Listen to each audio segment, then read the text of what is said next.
Hello student, welcome to my YouTube channel base of education Mantra. आज हम शुरू करने वाले हैं क्लास 10th की सामाजिक विज्ञान की वर्कशीट नंबर 63।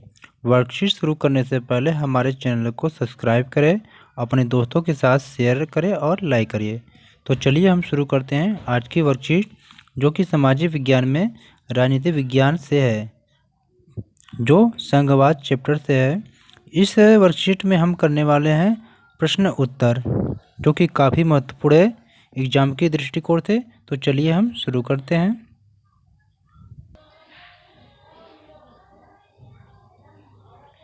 शिक्षा निदेशालय की तरफ से दी गई है वर्कशीट नंबर 63 है। विषय है सामाजिक विज्ञान में राजनीति विज्ञान। क्लास 10th की ये वर्कशीट है। विद्यार्थी यहाँ पर अपना नेम लिखेंगे, यहाँ पर अपने क्लास टीचर का नाम। ये जो वर्कशीट है ये 8/12/2020 की है। आज हम करने वाले हैं सामाजिक विज्ञान में राजनीति विज्ञान के पाठ संघवाद की पुनरावृत्ति। जैसा कि आप जानते हैं कि अब हमने 10th क्लास की कोर्स को पूरी तरह से कंप्लीट कर लिया है। जिन पाठों को हमने पढ़ा, अब उस पाठ को क्या है, दोहरा रहे हैं या उसकी रिवीजन कर रहे हैं, यानी उनकी पुनरावृत्ति कर रहे हैं। आज हम इस पाठ के 1 अंक प्रश्नों की पुनरावृत्ति करने वाले हैं। इस टॉपिक के प्रश्न एग्जाम में आते हैं। तो चलिए हम इस वर्कशीट को करें एवं समझें। अब सवाल ये होता है, वर्कशीट शुरू करने से पहले हमें ये जान लेना जरूरी है कि संघवाद होता क्या है। तो बेटा, संघवाद में 2 या 2 से अधिक स्तर पर सरकार होती है, जिसमें केंद्र सरकार राज्य सरकारों को कुछ विशेष प्रकार के आदेश नहीं दे सकती है।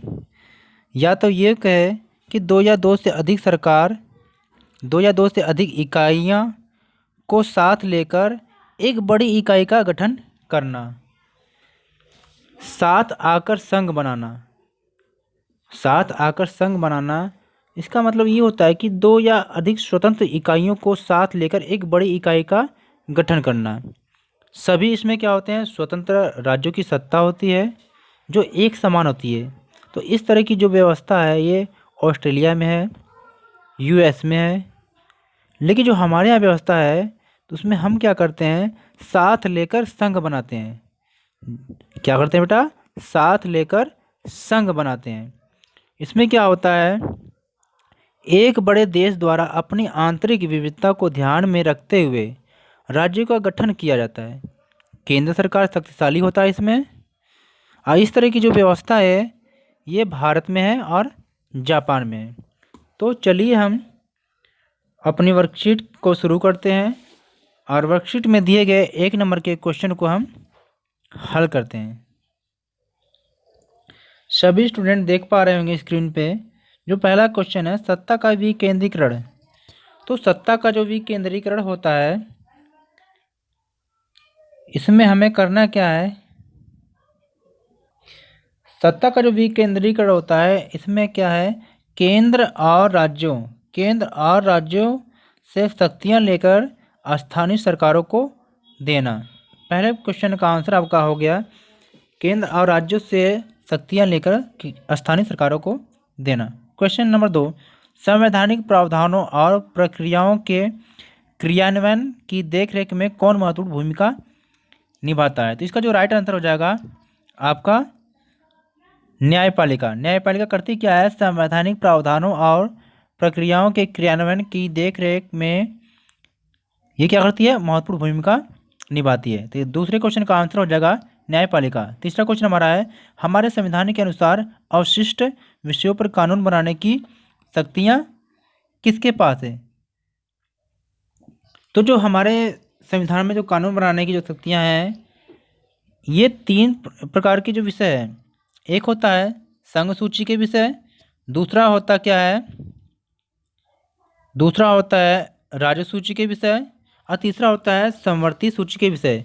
लेकिन बेटा, संघ सूची पे जो कानून बनाने का अधिकार होता है केंद्र सरकार को होता है, राज्य सूची के विषय पर कानून बनाने का अधिकार राज्य सरकार का होता है, और जो समवर्ती सूची होती है इस पे कानून बनाने का अधिकार केंद्र और राज्य दोनों सरकारों को होता है। लेकिन कुछ ऐसे विषय होते हैं जिन्हें क्या न तो सूची में रहती है, ना संघ सूची में रहती है। तो कुछ तो ऐसे विषयों पे कानून बनाने के जो अधिकार होता है, जिससे अवशिष्ट विषय कह लीजिए, तो ऐसे विषय पर जो कानून बनाने का जो अधिकार होता है केंद्र सरकार को दिया गया है। हमारा अगला क्वेश्चन है, शहरी क्षेत्रों में स्थानीय सरकार के संस्थान का नाम क्या है? तो शहरी क्षेत्र में जो स्थानीय संस्थान होते हैं उनका नाम होता है नगर पालिका और नगर निगम। नगर पालिका जो होता है ये छोटे क्षेत्रों के लिए होता है, और जो नगर निगम होता है ये बड़े क्षेत्रों के लिए होता है। अगला हमारा क्वेश्चन है, पांचवा क्वेश्चन हमारा है, हमें स्थानीय सरकारों की आवश्यकता क्यों है? हमारा पांचवा क्वेश्चन था कि हमें स्थानीय सरकारों की आवश्यकता क्यों है। तो इसका राइट आंसर है कि अनेक समस्याओं का, स्थानीय सरकार का मतलब होता है कि एक निचले स्तर पर, मतलब कि गांव स्तर पे जो शासन व्यवस्था होती है तीसरे स्तर पे, तो इसमें होता क्या, वहाँ के लोग अपने लिए क्या कानून बनाते हैं। जैसे क्या अनेक समस्याओं का जो निपटारा होता है ये स्थानीय स्तर पर हो जाता है। दूसरे में क्या लिखेंगे आप, लोगों को इस बात की जानकारी होती है कि पैसा कहाँ और कैसे खर्च करना है, क्योंकि आसपास के ही लोग होते हैं वहीं के रहने वाले। तीसरा, स्थानीय स्तर पर लोगों को फैसलों में सीधे भागीदार बनाना संभव होता है। जैसे गांव में आपने देखा होगा, ग्राम पंचायत में क्या होता है, जो गांव के जो लोग होते हैं, गांव के जो मेंबर होते हैं, वो भी क्या होते हैं कि उसके सदस्य होते हैं, तो उन्हें सीधे इस सरकार में भाग लेने का मौका मिलता है, और उन्हें ये भी पता चलता है कि पैसा कहाँ पर खर्च करना है। चौथे स्तर में क्या है, सत्ता में अधिक से अधिक लोगों को भागीदार बनाना। तो स्थानीय सरकारों की जो आवश्यकता होती है इसमें क्या है, सत्ता में अधिक से अधिक लोगों को भागीदार बनाना। अब हम चलते हैं अगली क्वेश्चन की तरफ। हमारा अगला क्वेश्चन है, समवर्ती सूची में उल्लिखित विषयों से संबंधित कानून कौन बना सकता है? अभी आपको हमने ऊपर बताया है कि समवर्ती सूची में के विषयों पर कानून बनाने का जो अधिकार होता है केंद्र और राज्य सरकार दोनों का होता है।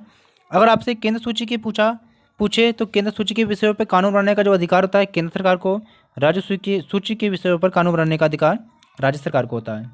तो चलते हैं हम अगले क्वेश्चन की तरफ। हमारा अगला क्वेश्चन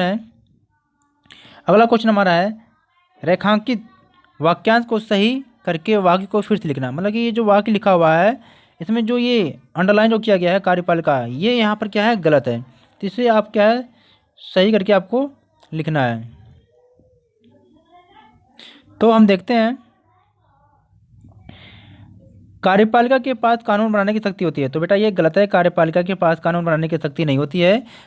कानून बनाने की जो शक्ति है ये विधायिका के पास होती है। कार्यपालिका के पास क्या शक्ति होती है, कार्यपालिका क्या करता है कि जो विधायिका कानून बनाकर देती है उस कानूनों का पालन करवाती है। और न्यायपालिका क्या है, सबूत और गवाहों के आधार पर क्या है, दंड देने की व्यवस्था करता है कार्यपालिका। अगला क्वेश्चन हमारा है, रिक्त स्थान भरना है।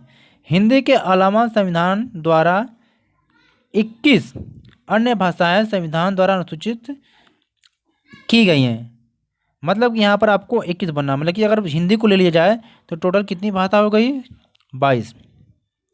अगला क्वेश्चन हमारा है 9, निम्नलिखित में से कौन सा महासंघ एक साथ आने का उदाहरण नहीं है? यूएसए भी है, ऑस्ट्रेलिया भी है, स्पेन है। तो इसका जो राइट आंसर हो जाएगा स्विट्जरलैंड। अगला क्वेश्चन हमारा है 10th है। अगला क्वेश्चन हमारा है 10th कि निम्न कथन और कारण दिया गया है। इन कथन और कारण को पढ़ के क्या करना है, नीचे दिए गए विकल्प में से जो सही उत्तर है इसे सिलेक्ट करना है। तो कथन हमारा क्या है, सिंगलियों और तमिलों के बीच अविश्वास व्यापक संघर्षों में बदल गया।